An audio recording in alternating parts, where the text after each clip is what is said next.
Olá, seja bem-vindo e bem-vinda a mais uma aula da nossa disciplina Laboratório de Banco de Dados. Nessa aula, iremos iniciar o módulo 3, em que estaremos aprendendo alguns conceitos de processamento de transações e controle de concorrência em nosso banco de dados. Nessa aula, iremos aprender sobre os comandos begin, commit e rollback, que servem para controlar transações em banco de dados. Primeiramente, então, vamos entender o que é uma transação. Então, uma transação nada mais é que um pacote aí de operações que são executadas juntas no meu banco de dados. Então, por exemplo, quando eu faço uma exclusão numa tabela, quando eu faço uma alteração de dados, quando eu faço uma inserção de dados, quando eu estou modificando valores de um atributo na minha tabela do banco de dados, isso são o quê? São operações que eu executo juntas ali em um comando para determinado fim. Então, vamos supor, né, uma conta bancária em que eu queira realizar aí a ação de transferência de dinheiro. Certo? Então, nessa transferência, ela envolve duas ações aqui que são importantes. A primeira ação é de retirar o dinheiro de uma conta, né, para enviar para outra, né, e a outra que é colocar esse dinheiro em outra conta. Então, essas duas ações fazem parte dessa mesma transação para que eu possa transferir o dinheiro, certo? Então, a ideia principal aqui da transação seria o quê, né? Que tudo que faz parte dela deve acontecer ali de uma vez só, ou nada deve acontecer. Por exemplo, eu não poderia tirar o dinheiro de uma conta e aí deu uma falha de energia, houve alguma falha, e esse dinheiro não ser creditado em outra, porque aí eu tenho um banco de dados que não está mantendo a sua integridade e a sua consistência. Certo? Então isso é muito importante para garantir que esses dados, então, não fiquem com informações incompletas. Então, a transação vai ter esse papel. Ela garante que, se houver qualquer falha, o banco de dados vai conseguir voltar a algum estado anterior ou ao início dessa transação, como se essa transação nunca tivesse ali acontecido, certo? E aí temos aqui 3 comandos que são essenciais quando eu estou lidando, então, com essas, transações. O begin, ele vai marcar o início de uma transação, então eu posso informar ele no meu SQL. Então, a partir desse ponto, o banco de dados ele começa a registrar, então, todas as minhas operações, como se estivesse vigiando, olha, estou aqui cuidando, então se algo, né, acontecer aqui, eu consigo capturar esse erro, a gente consegue tratar isso de alguma forma. Eu tenho o commit vai finalizar a transação e salvar, né, todas as alterações feitas. Então, se tudo deu certo, ele conseguiu chegar no fim daquele SQL corretamente, sem nenhuma falha, então o commit ele é responsável por persistir esses dados no meu banco, certo? E aí eu tenho um rollback, que ele vai cancelar a transação e desfazer também todas as operações desde o begin, caso algo dê errado, ou seja, algo deu errado, eu não vou fazer o commit, eu vou ter ali o rollback para que ele volte esse banco para algum estado anterior da transação, para que eu não tenha nenhuma inconsistência ali desses dados, certo? Então, aqui eu trouxe um exemplo prático, né, de uma conta bancária, né, com o exemplo que a gente exemplificou anteriormente. Então, imagine que você ali esteja transferindo, né, R$ 100 ali da conta A para a conta B, né, e essa ação aí é dividida em 2 momentos, né, em 2 etapas. Então, primeiro tirar R$ 100 da conta A, então eu adiciono depois R$ 100 da conta B. Se as 2 etapas forem ali concluídas com sucesso, né, o banco de dados vai usar o commit para confirmar essa transação. No entanto, ali então, né, se houver alguma falha nesse sistema, depois que ele tira esse dinheiro da conta A, mas antes ainda dele adicionar isso na conta B, o rollback então vai ser usado para desfazer então a retirada e garantir que tudo permaneça como estava antes da transação, tá? Então, resumindo aqui, então, a transação ela vai ser esse conjunto de ações que devem ser feitas juntas. Se tudo deu certo, eu uso commit para confirmar e salvar. Se algo der errado, eu uso rollback, então, para desfazer e garantir a integridade desses dados, certo?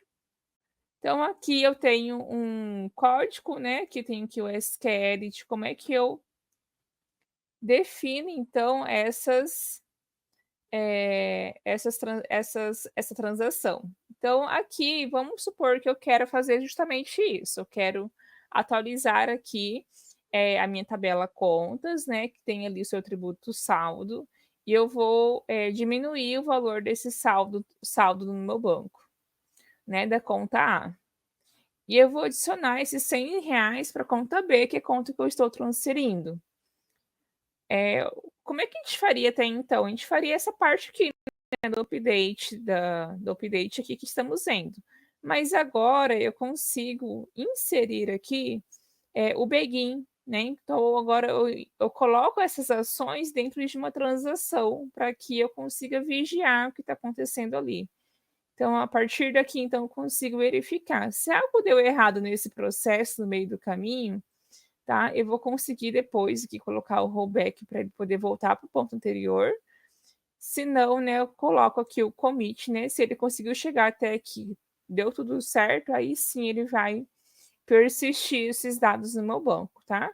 Então, quando eu coloco aqui o begin, ele não vai persistir esses dados até aqui tenha chego até o final aqui dessa transação com tudo ok. Então, aqui o rollback, né? Como a gente falou, se uma falha ocorrer dentro de uma transação, o que poderia ser essa falha, né? Eu citei aqui uma queda de energia, mas poderia ser, por exemplo, um erro de sintaxe, uma violação de integridade. Então, o PostgRE, ele vai entrar nesse estado de erro, tá? E nesse estado a gente não conseguiria mais fazer novas operações até que se resolva esse erro, tá? A gente vai exemplificar daqui a pouco lá no nosso Postgres e a gente vai conseguir entender aí um pouco melhor. Então, para lidar com esse erro, a gente deve explicitamente executar o comando rollback para desfazer todas as operações feitas até na transação naquele ponto, né? Então, o Postgres geralmente ele nos pergunta, né? Então, ele vai entrar nesse estado de erro e ele vai perguntar, né? Se a gente quer fazer o rollback ou se a gente vai comitar aquelas alterações, então, que até o ponto que ele foi. E aí, claro que o mais seguro é fazer o rollback, tá? Então, aqui a gente tem um código com o exemplo do rollback. Então, aqui ele é manualmente acionado, tá? Em caso de erro, tá? Então, de forma, o Postgres ele já entra em estado de erro, né? E o rollback não é automaticamente acionado até que a gente faça ele ali de forma explícita, certo? E aí, essas transações, elas têm como objetivo o que aqui dentro do meu banco de dados? Garantir, então, a integridade dessas transações a partir daquelas propriedades, né? Que é uma das vantagens que a gente tem, por exemplo, com Postgres e alguns outros bancos de dados relacionais, que é o ACID, tá? Que é a questão de eu manter uma atomicidade, consistência, isolamento e durabilidade. E aí vamos entender como é que essas transações elas favorecem, tá? Que essas propriedades sejam mantidas, tá? No meu banco.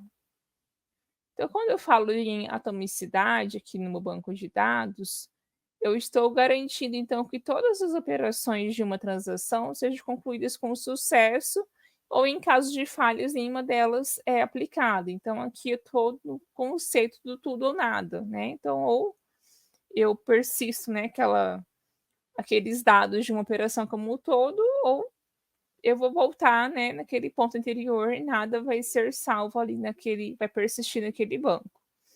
Então, o exemplo aqui que a gente estava já comentando, né, da transação bancária, né, que o débito de uma conta e o crédito deve ocorrer juntas ou nenhuma delas deve acontecer.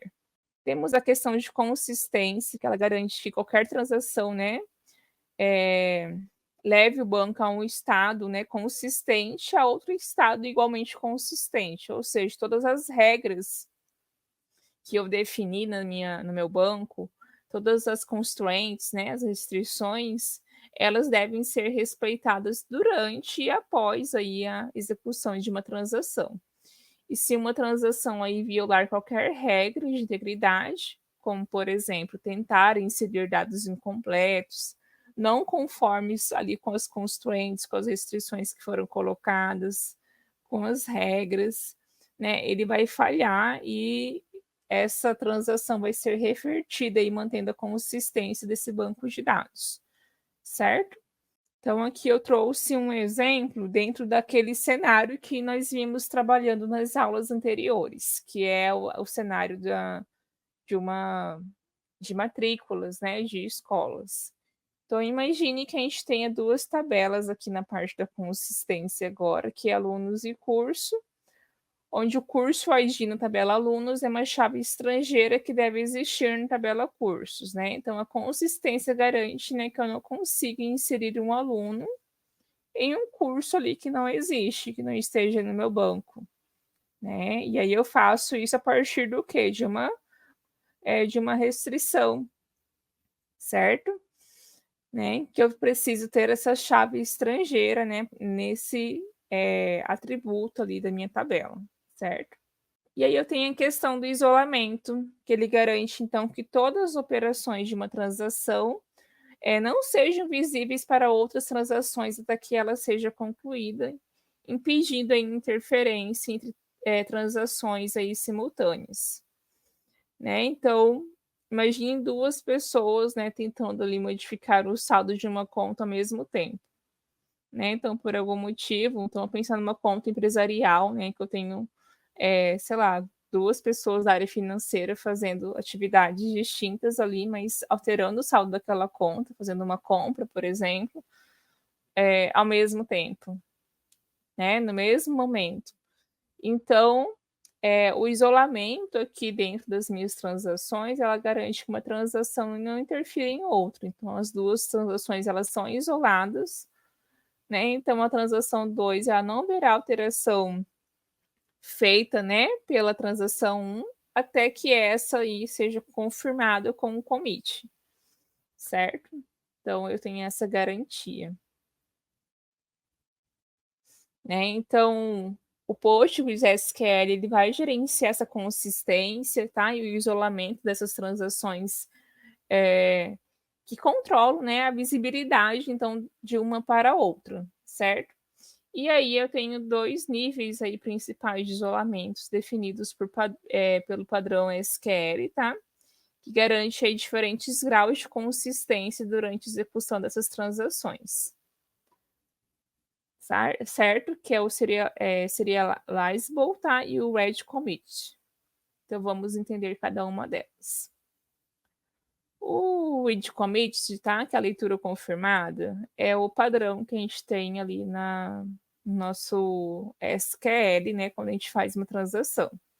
Então, geralmente, a gente não precisa explicitamente, né, colocar que nós estamos aí, né, executando, né, com esse grau aí de visibilidade, porque é o padrão aqui que eu tenho no PostgreSQL, né? Então, nesse nível, né, de transação, uma transação só pode ver as alterações, né, que foram confirmadas, comentadas por outras transações. Então, isso significa que ela não vê os dados intermediários, né, ou não confirmados de uma outra transação. Então, pode ocorrer uma não repetibilidade de leitura, ou seja, os dados podem mudar entre duas leituras, né, dentro de uma mesma transação, tá? Então, a gente, por mais que seja um padrão, ela mantém um certo nível de isolamento, né, ela ainda pode ocorrer aí uma não repetição dessa leitura, né, que é essa questão dos dados, né, mudarem, então, entre duas leituras, dentro de uma mesma transação, certo? E aí, como eu falei, por ela ser padrão, a gente não precisa definir ela, né. Se eu tenho aqui o meu SQL aqui, que eu estou definindo uma transação para algumas ações, né, por padrão, ela é já desse nível aí de leitura confirmada, né, read commit, certo? Então aqui, por exemplo, né, eu tenho a primeira leitura de um saldo da minha conta, né, então a transação aqui nesse momento, né, ela pode modificar o saldo da próxima leitura, que também, né, está modificando ali, né, por exemplo, poderia estar aqui está um select, mas ele poderia estar atualizando, por exemplo, o saldo dessa conta, né, então o saldo lido ele pode mudar ali entre a primeira e a segunda leitura, né, por uma atualização que esteja sendo feita, né, nesse outro momento. Então, se alguma outra transação externa a essa, né, como aquelas anteriores que a gente viu modificar o saldo, né, essas 2 leituras, então a gente ele ainda pode mudar, tá. Então esse saldo líder ele pode mudar aí entre a primeira e a segunda leitura, se alguma outra transação ali modificar o saldo, né, entre essas 2, certo. Então tem essa questão aqui dentro. E outro nível de isolamento é o serializável, né, o serializable, tá. Como é que ele funciona? Ele vai simular a execução, né, serial de transações como se elas fossem executadas uma após a outra, sem nenhuma interferência entre si. Então nenhuma, transação ela pode interferir no resultado da outra, tá, como anteriormente estava acontecendo. Então ele impede aí algumas coisas como leituras sujas, tá, né, de eu ter dados ali, a não repetibilidade de leitura, ele garante então que as transações sejam completamente ali isoladas. Então tem esses 2 níveis de leitura, e eu consigo, né, aqui, definir então como que ele seria nesse caso, certo? Então como é que eu faço, né, para alterar o nível de isolamento, né, para uma transação serializable, tá? Então, no PostgRE, a gente pode alterar o nível de isolamento de uma transação usando o comando set transaction isolation level, tá? E aí a gente define aqui qual que é o tipo, o nível de isolamento que eu quero para aquela transação. Então, aqui eu consigo definir, por exemplo, ela para serializable, tá? A outra propriedade que eu tenho aqui quando eu uso transações é a durabilidade. Então, a durabilidade ela garante, né, que após uma transação ser confirmada, as suas mudanças no banco vão persistir, mesmo que uma falha no sistema ocorra, certo? Então, comitou, tá? Ele está persistindo naquele banco, qualquer falha ali posterior não vai ter uma inconsistência desses dados. Né, então aqui na atualização do saldo de uma conta, né, então após o commit, a alteração será persistida ali no disco, tá, mesmo que o sistema falhe logo após. Que eu garanto então a minha atomicidade, né, do meu banco, garantindo aí que todas as operações, né, são aplicadas ou nenhuma delas será, e aí eu garanto isso com o commit e com o rollback. Eu garanto a questão de consistência, né, então manter ali o banco de dados em um estado consistente, para isso eu posso, usar as restrições que já aprendemos, né, as constraints como chave estrangeira, check, dados que devem ser únicos na minha tabela, dados que são chave primária. Eu mantenho o isolamento aí, e aí esse isolamento eu garanto definindo o nível de isolamento das minhas transações. E eu tenho a questão de durabilidade aí que está, bem ligada aí ao commit, né, garantindo aí que todas as mudanças são salvas, né, e elas persistem no banco de dados após essa conclusão. Então aqui nessa parte tem as transações implícitas e explícitas, tá. Então as transações explícitas, elas ocorrem quando ocorre um erro, então, durante uma transação, por diversos motivos, como já vimos anteriormente, e o sistema entra, então, em estado de erro de transação ou modo de falha. E quando ele está nesse estado, nenhuma outra transação pode ser executada até que a transação seja completamente revertida. Então, quando a gente faz isso lá no Postgres SQL, lá no SQL Query, né, lá dentro, como a gente vai ver daqui a pouco, ele vai ficar me perguntando, né, você vai fazer o rollback, você vai fazer o commit, né? Enquanto eu não decidir isso, ele não me deixa fazer nenhum outro comando, tá? Executar nenhum outro comando, porque ele está nesse estado de erro aí de transação. Nesse exemplo aqui, eu tenho aqui que eu estou tentando inserir um valor inválido aqui na minha conta, tá? Então, eu estou inserindo aqui na minha conta qual seria o ID e o saldo, né? E aqui, em vez de passar o saldo, eu passei em alguma outra coisa. E aqui ele vai, então, ocorrer um erro, o Postgres vai entrar, então, em modo de erro. E aí, quando eu tentar fazer um select from contas, por exemplo, isso vai resultar em um erro, né? Por quê? Porque como ocorreu um erro aqui, o rollback, ele fica guardando, então, esse rollback. Então, enquanto eu não falar que eu quero fazer um rollback para esse ponto que deu o erro, ele não vai permitir fazer uma seleção, por exemplo, desses dados, tá? Porque ele já está aqui em modo de erro, porque eu violei, né, aqui no caso, uma restrição, né, que eu tinha definido no meu banco, né, aqui no caso é um tipo de dado que ele não espera, que ele não consegue guardar dentro daquele campo que é numérico, por exemplo, tá? Então, isso seria um exemplo aqui. E aí, por padrão, né, quando eu não defino isso, então vamos supor que eu não esteja usando ali o begin e o commit, porque essa é uma dúvida que a gente tem, né? Poxa, então se eu não usar o begin, né?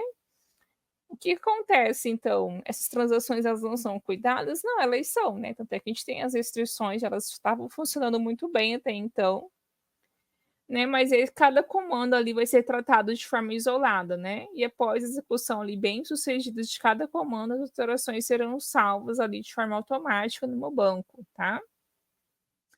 Então, após a execução de um comando SQL, né, como uma inserção, um update, o Postgre ele faz de forma automática esse commit, né? Ele aplica as alterações no banco.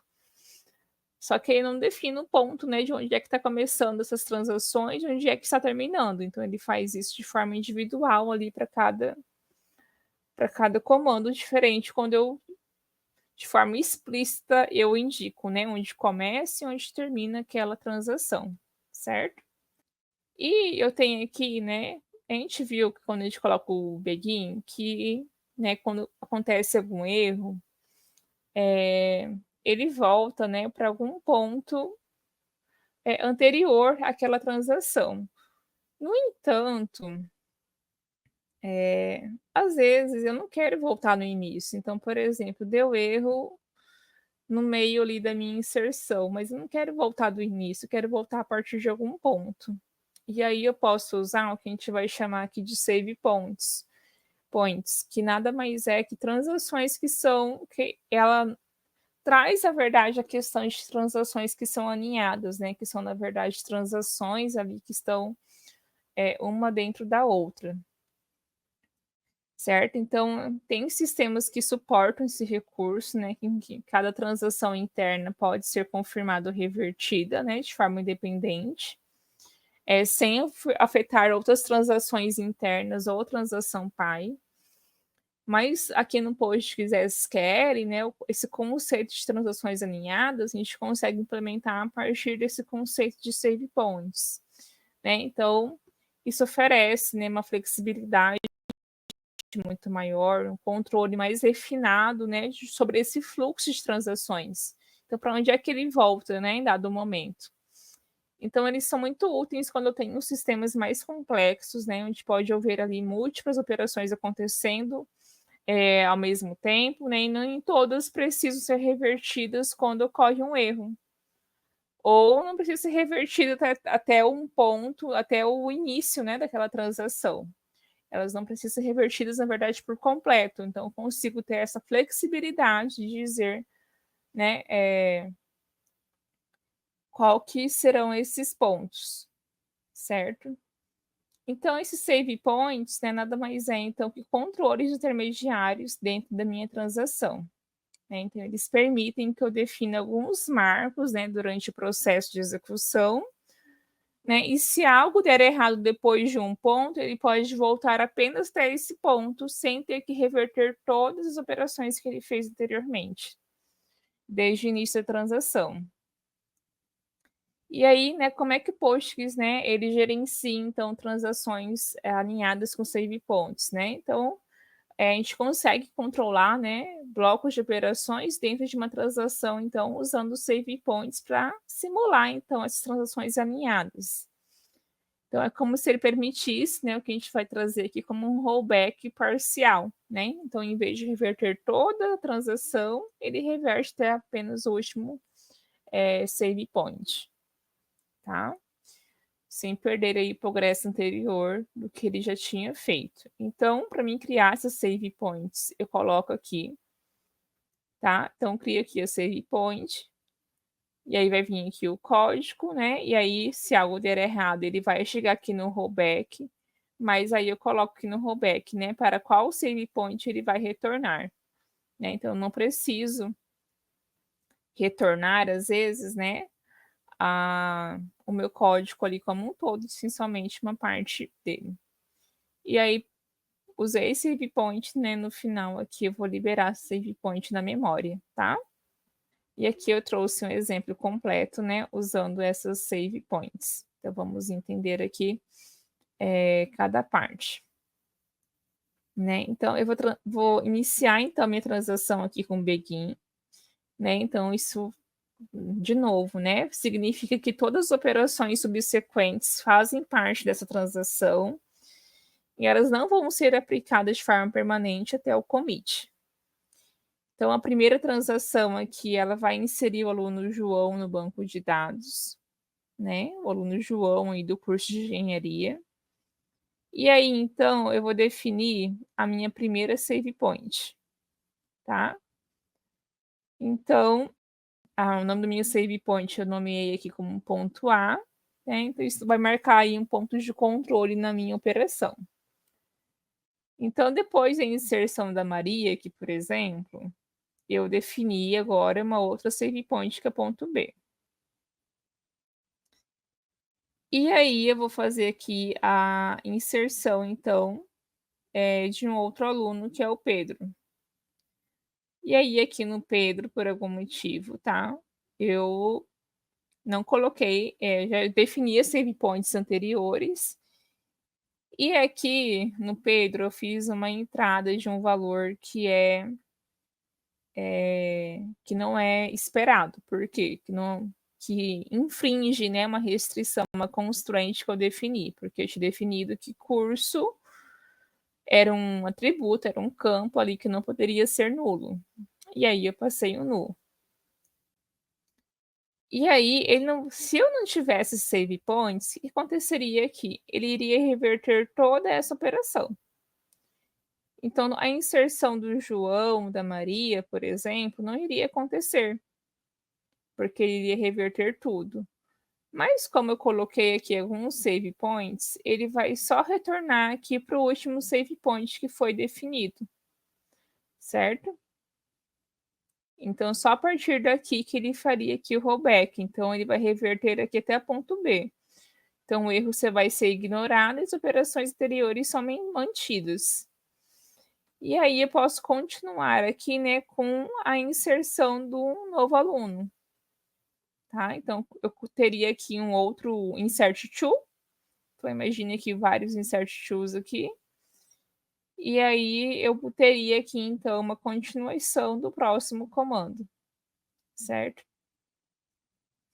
Né? Então, aqui eu insiro, então, um novo aluno, né, após esse rollback aí parcial, e aí eu finalizo a transação aí com sucesso, certo? E aí, agora eu vou mostrar para vocês, né, dentro do nosso banco de dados, alguns exemplos em relação a isso. Aqui, então, pessoal, vamos exemplificar, tá? Essas transações a partir do nosso banco. Então, criei aqui um banco, tá? Ele tem aqui algumas tabelas, tá? E eu vou colocar aqui o código que eu usei para criar essas tabelas. Então, aqui eu tenho a minha tabela clientes, ela tem a chave primária, ela tem um nome que não pode ser o nulo, e o e-mail em cada registro aqui, ele tem que ser único, então eu não posso ter clientes com o mesmo e-mail. E aqui na tabela contas, eu vou ter só aqui qual que é o ID da conta, de quem que é o responsável pela conta, quem que é o cliente, o proprietário da conta. E aqui também eu vou ter o saldo dessa conta, tá? Então, eu tenho aqui esses valores. Bom, agora, tá? Eu já fiz, tá, pessoal, esse SQL, tanto é que ele vai trazer aqui que não, já existe, tá? Mas aí, caso você queira acompanhar e realizar aí essa atividade junto comigo, né? Basta criar o banco e essas tabelas. Bom, agora eu vou fazer aqui a inserção de alguns clientes, tá? Então, vou fazer a inserção aqui de 2 clientes inicialmente, tá? Eu vou até colocar aqui um outro nome, tá? Então, eu vou trazer aqui já o código para a gente poder só analisar. Então, aqui eu vou iniciar a transação. Eu vou fazer o insert to, como a gente já tinha visto. Então, vou inserir na tabela clientes. Aqui, sim, em vez de ser Ana, eu vou colocar aqui Pedro. Assim, Pedro Gomes. E vou colocar aqui o e-mail do Pedro.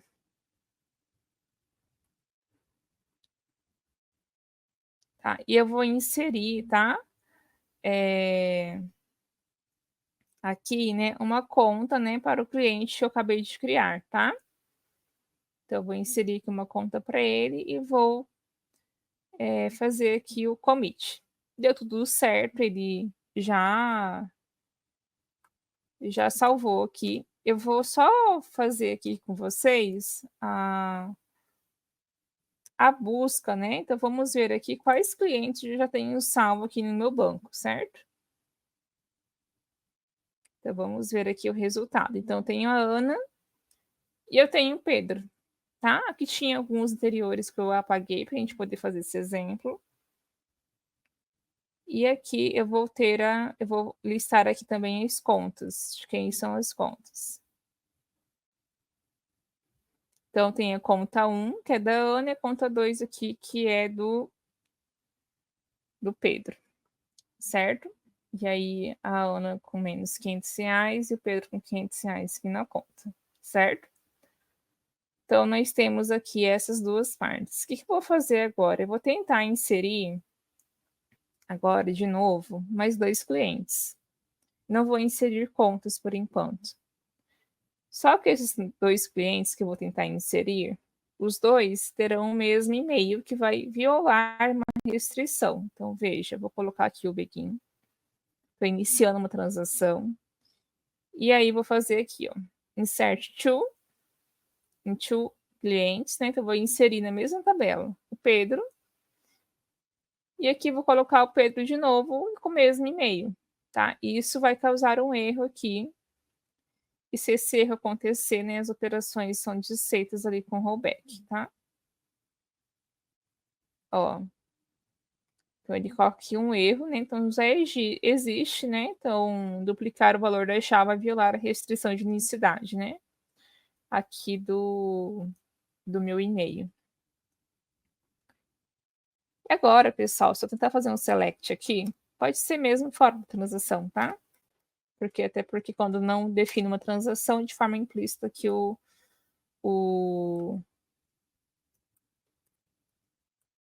Postgres já cuida disso, tá? Eu vou criar isso. Olha, ele não vai me deixar, tá? Fazer nada enquanto, tá? Quando eu tô aqui dentro dele, enquanto não disser o que eu vou fazer com aquela última transação que eu fiz, tá? Então, enquanto eu não coloco, né, aqui para ele o que eu vou fazer com essa transação, ele vai ficar dando esse erro, tá? E aí, ó, eu vou tentar fechar aqui, então, minha Kelly, e vai perguntar, né, ocorreu um erro, né, na comitação, não foi comitado, né, essa transação corrente no banco de dados, né? Ele fala: "Você quer comitar ou você quer fazer um rollback dessa transação?", tá? E aí eu vou colocar: "Eu quero fazer um rollback", tá? Nesse momento, tá, se eu voltar aqui no meu banco e eu fizer a listagem aqui novamente, a gente vai ver que aquelas inserções, tá, que eu tinha tentado fazer, elas não foram, registradas, tá? Por quê? Porque estava violando uma select from, estava violando uma restrição que eu já tinha. Então, depois desse rollback, então, se a gente for selecionar aqui, a gente vai ver que não persistiu aquele dado aqui dentro do meu banco. Agora, no outro exemplo, pessoal, a gente vai tentar fazer o seguinte: eu vou tentar fazer a inserção de 2 clientes aqui, tá? Diferentes do que a gente tem. Então, sem ser o Pedro, agora eu vou tentar inserir outros 2 clientes sem a transação aqui iniciada. Então, eu vou colocar aqui João, João Pedro e Beatriz.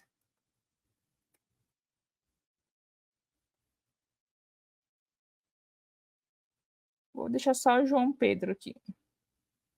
Vou deixar o João Pedro. E aqui eu vou colocar o e-mail dele, vou colocar pedro.joão.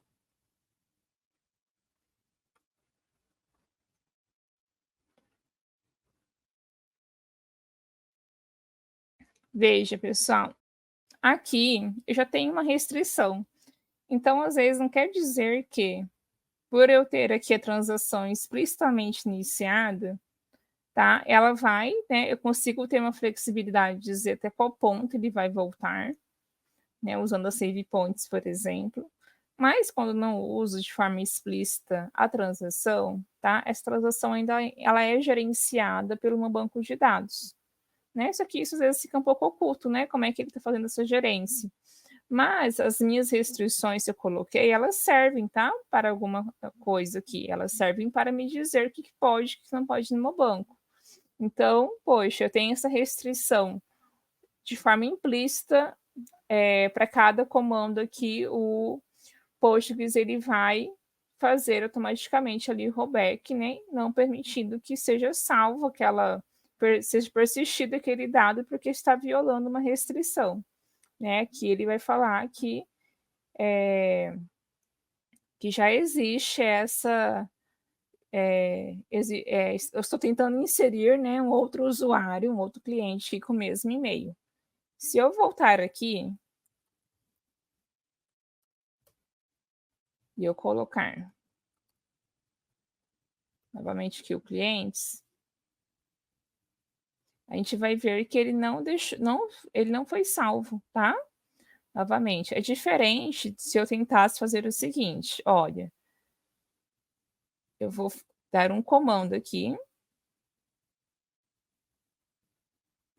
Ok, ele inseriu agora o meu usuário, João Pedro.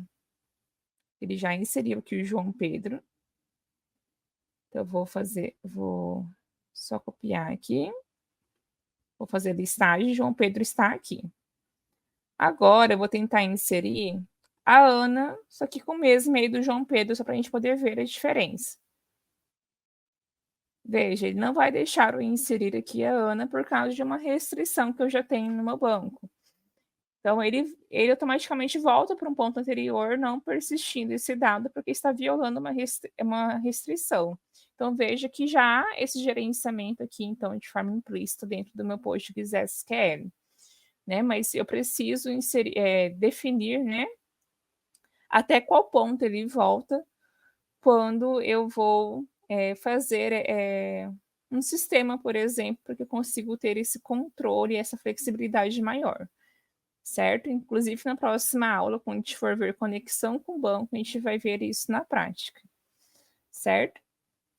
Bom, pessoal, então a intenção aqui era exemplificar essas transações para vocês entenderem, a gente vai estar usando ela agora nas próximas aulas, para que vocês possam entender. Aqui estão algumas referências que vocês podem aprofundar um pouco mais sobre o assunto, né, algumas leituras adicionais, e até a nossa próxima aula.